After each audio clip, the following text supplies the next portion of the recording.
یہ دور میں نے بھی ہاسٹل لائف گزاری. 11 سال کی عمر تھی جب میرے والد صاحب نے مجھے لاہور میں سینٹرل ماڈل سکول ہوتا تھا، وہ بڑا اچھا سکول تھا، وہاں داخل کیا تھا.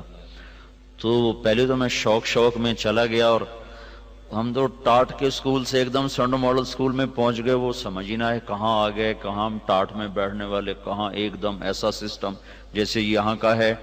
تو وہ ہم بڑے پریشان، یا اللہ یہ میں کہاں آ گیا.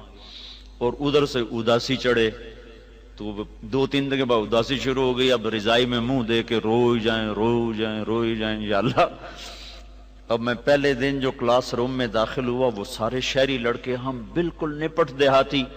میں کو یا اللہ کوئی اور دیہاتی نظر آئے تو میں اس کے پاس بیٹھوں، یہ تو شہریوں سے ہمیں ویسے ہی ڈر لگتا تھا.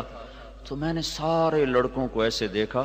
6D میرا سیکشن تھا، اور محمد اشرف صاحب وہ میرے کلاس انچارج تھے. تو میں داخل ہونا، سہما پہلی دفعہ پتلون چڑھائی، وہ بھی کئی ادھر سے ڈھیلی. اور میں نے دیکھا، سب کو دیکھا.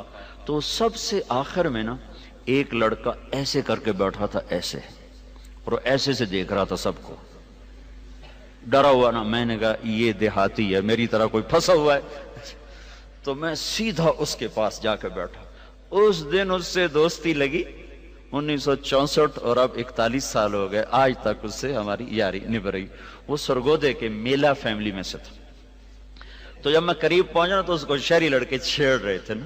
اس کا ذرا ناک تھا کافی لمبا، تو اس کہتے چوہا، وہ کہتا تھوڑی ماں نو، اور چوہا کہتا تھوڑی بہن نو. تو مجھے پکا یقین ہو گیا کہ یہ جو گالیاں دے رہا ہے نا، یہ بس میرا ہی برادری ہے. تو میں اس کے پاس جا کے بیٹھ گیا. تو اب اردو تو ہمیں آتی کوئی نہیں تھی. میں کہ کتھو دائیں آندھا سرگودے دا. میں کہ لے آج تیری میری دوستی، میں بھی پھنس یا تو بھی پھنسے، آج تو بعد آپ اکٹھے. تو بس ایک ہی ڈیسک پہ ہم جو چلے پھر ایک آدھ ہمارا سیکشن آگے جا کے بدلا، لیکن آج تک ہماری دوستی پکی ہے.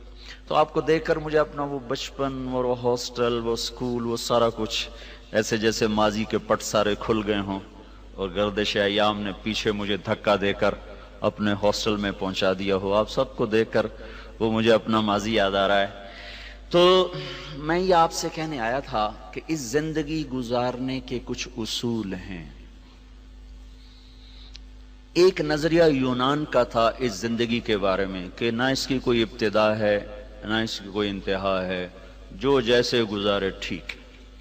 یہ نظریہ 18ویں صدی میں آ کے دم توڑ گیا جب سائنس نے اس بات کو پروف کیا کہ نہیں، اس کی کوئی ابتدا بھی ہے اور کہیں اس کی انتہا بھی ہو جائے گی.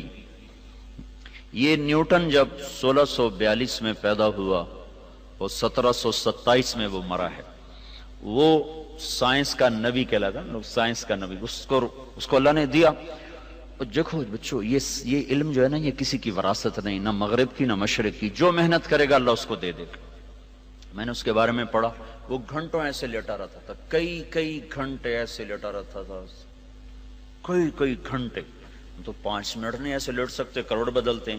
پھر ایک دم جو اس کے اندر خیالات جمع ہوتے، یہ کرسی پڑی ہوتی تھی، سامنے ٹیبل ہے، تو تیزی سے اٹھتا، کرسی پہ بیٹھنا بھی بھول جاتا، اور قلم اٹھا کے کھڑے ہو کر کئی گھنٹے لکھتا جاتا. تو اس کی محنت پر اللہ نے اس کو دنیا کا علم کا تھوڑا سا کھڑکیاں کھول دیں. تو یہ بات سامنے آئی کہ بھائی یہ شروع سے نہیں ہے، کہیں سے شروع ہوئی ہے. کہاں سے شروع ہوئی ہے، کس نے شروع کی ہے، یہ یہاں آ کے اٹک گئے.